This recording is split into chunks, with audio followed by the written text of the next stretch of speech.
எல்லோருக்கும் வணக்கம். இந்தியர் என்பதில் பெருமிதம் கொள்வோம், இணைந்தே என்னும் சாதனை புரிவோம். நான் இந்த வீடியோ பதிவை மற்ற பதிவு மாதிரி இல்லாம ரொம்ப அன்போடு உங்கள்கிட்ட கேட்டுக்கிறேன். இதை உள்ளார்ந்து நீங்க பார்க்கக்கூடிய விஷயம். நான் இந்த பதிவை உலகத்தினுடைய மிகப்பெரிய மைய நாடா இருக்கக்கூடிய அமெரிக்காவில் இருக்கக்கூடிய மிச்சிகன் அப்படிங்கிற அந்த மாநகர்ல பெரிய தமிழ் ஆண்டர்பிரனர், தமிழ் அன்பர், நல்ல பண்பாளர் பாலாசார் வீட்டிலேருந்து இந்த பதிவை போடுறேன். கடந்த ஒரு மாதமா அமெரிக்க சுற்றுப்பயணத்தில் இருக்கோம். எங்களுடைய பொழுதுபோக்கே இணையதளம் பார்க்கறது, தொலைக்காட்சி செய்திகள் கேட்பது. உங்களுக்கு தெரியும், கடந்த சில நாட்களாக இந்தியாவில் ஒரு மிகப்பெரிய போர் மூண்டு இருக்கக்கூடிய அச்சம். அண்மையில நம்முடைய சகோதரர்கள் சுற்றுலா சென்ற போது காஷ்மீர் பகுதியில் நடந்த தாக்குதலுக்கு பதில் தாக்குதல் இப்ப நடந்ததை நீங்க எல்லாருமே பார்த்திருப்பீங்க. அவர்களுடைய அத்துமீறிய செயல்னால, அதுவும் குறிப்பா அவங்க மோடிட்ட போய் சொல்லுங்க அப்படிங்கிறதுக்கு அப்புறம் அவர் யாருன்னு சொல்ல வேண்டிய தருணம்.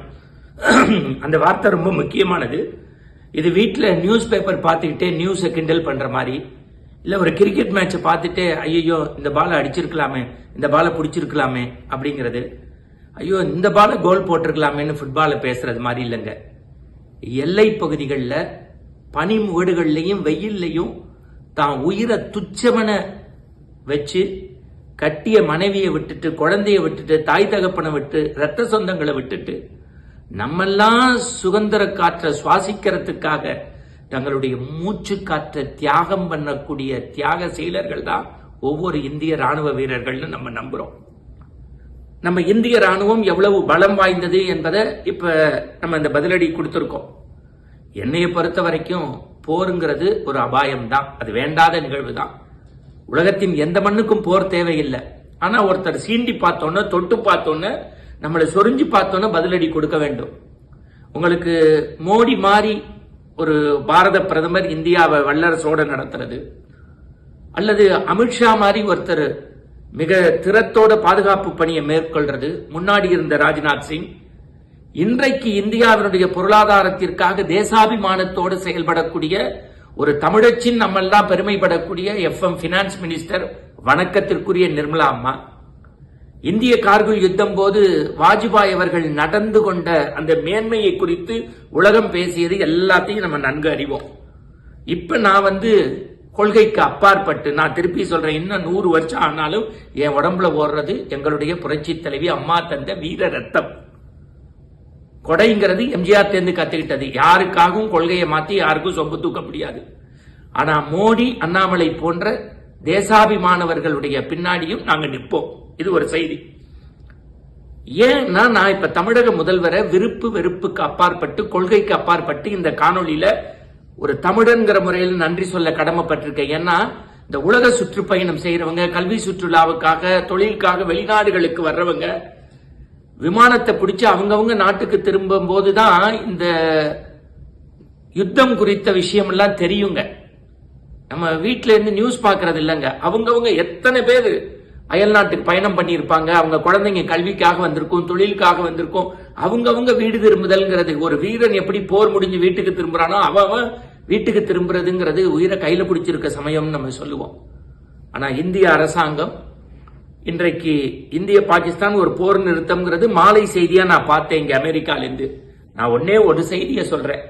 இந்திய சீன யுத்தம் போது எம்ஜிஆர் அவர்கள் நேரு கேட்டுக்கிட்டதற்கு வானொலி செய்தியை கேட்டு ஒரு படப்பிடிப்பினுடைய முன்தொகையை அப்படியே தேசத்திற்கு கொடுத்தாருங்கிறத நான் படிச்சிருக்கேன்.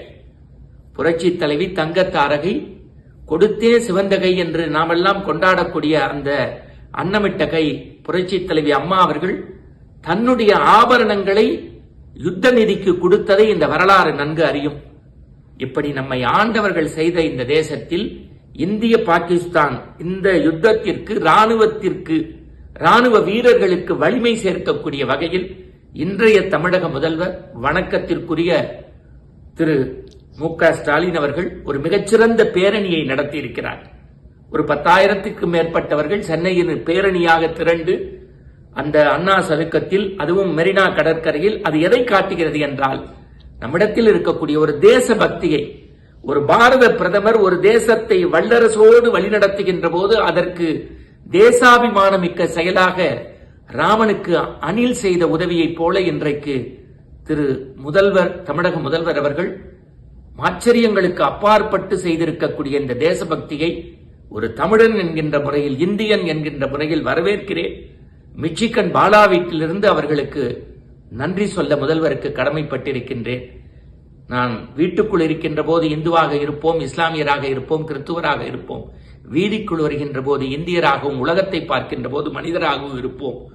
போர் நிறுத்தம் வரட்டும், இந்தியா மீண்டும் அமைதி பூங்காவாக இருக்கட்டும். நாம் மனிதநேயத்தோடும் மத நல்லிணக்கத்தோடும் பிறரை நேசிப்போம். தமிழக முதல்வரின் இந்த செயலுக்கு, பாரத பிரதமரின் கரத்தை வலு சேர்த்தமைக்கு ஒட்டுமொத்த உலக தமிழ் சமூகத்தின் சார்பாக அமெரிக்காவினுடைய மிச்சிகனிலிருந்து நன்றியை பதிவு செய்கின்றேன். அண்மையில் இளையராஜா அவர்கள் இன்று காலை அறிவித்ததைப் போல இந்த சுற்றுப்பயணத்தில் எனக்கு கிடைக்கக்கூடிய நிதியில் ஒரு பகுதியை நானும் ராணுவத்திற்கு அனுப்பி அதற்கான ரசீதையும் ஊடகத்தில் பதிவு செய்வேன் என்கின்ற உத்தரவாதத்தை தருகின்றேன். முதல்வருக்கும் பிரதமருக்கும் நெஞ்சம் நிறைந்த நன்றி. இந்த தகவல் உங்களுக்கு பிடிச்சிருந்தா லைக் பண்ணுங்க, உங்க ஃப்ரெண்ட்ஸுக்கு ஷேர் பண்ணுங்க, மறக்காம எங்க சேனலுக்கு சப்ஸ்கிரைப் பண்ணுங்க.